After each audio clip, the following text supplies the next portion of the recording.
ជាតាមខ្ញុំកណាសូមជម្រាបសួរពុកម៉ែបងប្អូននៅក្នុងបណ្ដាញសង្គមទាំងអស់ជាទីគោរពស្រឡាញ់ថ្ងៃនេះខ្ញុំចង់និយាយអំពីបញ្ហាគំនិតបន្តិចខ្ញុំបានចាំនៅគំនិតទស្សនៈមួយគេនិយាយថាម៉េចគេថាគំនិតជាលេខ1ចំនួនជាឧបករណ៍អញ្ចឹងទស្សនៈហ្នឹងគេឲ្យតម្លៃខ្លាំងទៅលើគំនិតហ្នឹងគឺដើរតួលេខ1មុនគេណាការជួយផ្សេងៗគ្រាន់តែជាឧបករណ៍បន្ទាប់បន្សំដើម្បីឲ្យញ៉ាំងឲ្យកិច្ចការងារផ្សេងៗមកតាមក្រោយទេ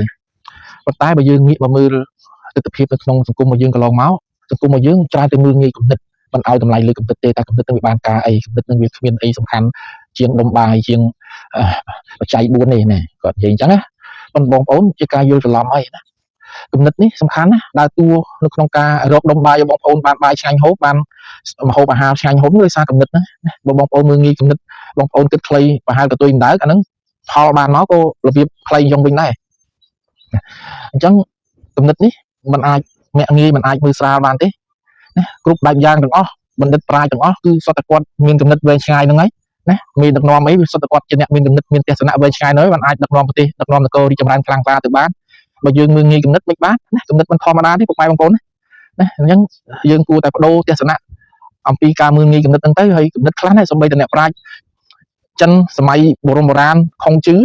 ពេលខ្លះគាត់ចេះម្ដងកូនក្មេងហ្នឹងគាត់យកកូនក្មេងធ្វើគ្រូវិញដែរណាអញ្ចឹងបានមិនមែនជារឿងលេខសើចមិនជារឿងតូចតាចទេគំនិតហ្នឹងណាសំខាន់ណាកសាងប្រទេសខ្លាំងដោយសារគំនិតដោយសារបញ្ញាហ្នឹងហើយអញ្ចឹងចង់ត្រឡប់មកវិញថាគំនិតមានសារៈសំខាន់ណាខ្ញុំចង់ឲ្យបងប្អូនជាពលរដ្ឋរបស់យើងណាប្រឹងប្រែងបដិ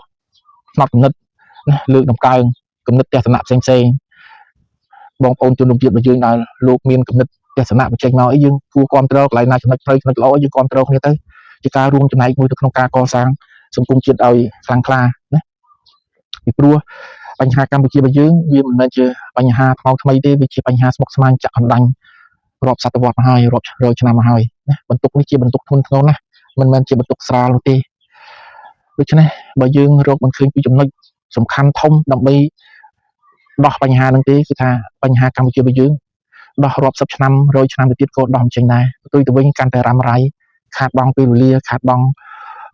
ឱកាសខាតបង់លុយកាក់ខាតបង់កម្លាំងកាយកម្លាំងចិត្តណាហើយមិនដឹងថាយ៉ាងម៉េចទៀតផងពិភពលោកទៅមុខទីទៀតបើពិភពលោកឥឡូវហ្នឹងវា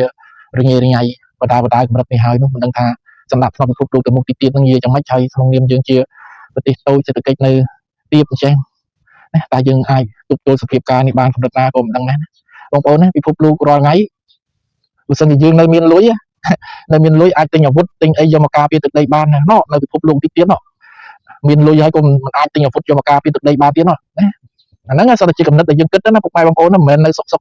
វាទៅជាធ្លាយចេញមកឯងណាសិតតែគំនិតណារាល់ថ្ងៃនៅមានលុយអាចកំងទិញអាវុធពីប្រទេសនេះពីប្រទេសនោះពីនេះពីនោះមកបានពិភពលោកទីទៀតមានលុយហើយទិញអាវុធមិនបានទៀតអញ្ចឹងមានអ្នកដេកងាប់ឲ្យគេសម្លាប់ហើយអញ្ចឹងបើយើងមិនប្រឹងខ្លួនឯងប្រឹងកសាងសមត្ថភាពការពារទឹកដីខ្លួនឯងទេសង្ឃឹមតែគេក៏អត់បានដែរលុយទីទៀតលែងមានតម្លៃឡើយអញ្ចឹងដូចរាល់ថ្ងៃអញ្ចឹងវាកំពុងតែឡើងថ្លៃដោយសារលុយពិភពលោកវាច្បុកច្បល់ចលាចលហ្នឹងហើយបានមានឡើងថ្លៃហ្នឹងដោយសារអ្នកវិនិយោគសទ្ធិកាន់លុយដុល្លារហ្នឹងលេខទុកចិត្តលុយដុល្លារនាំគ្នាសម្រុកទិញមាស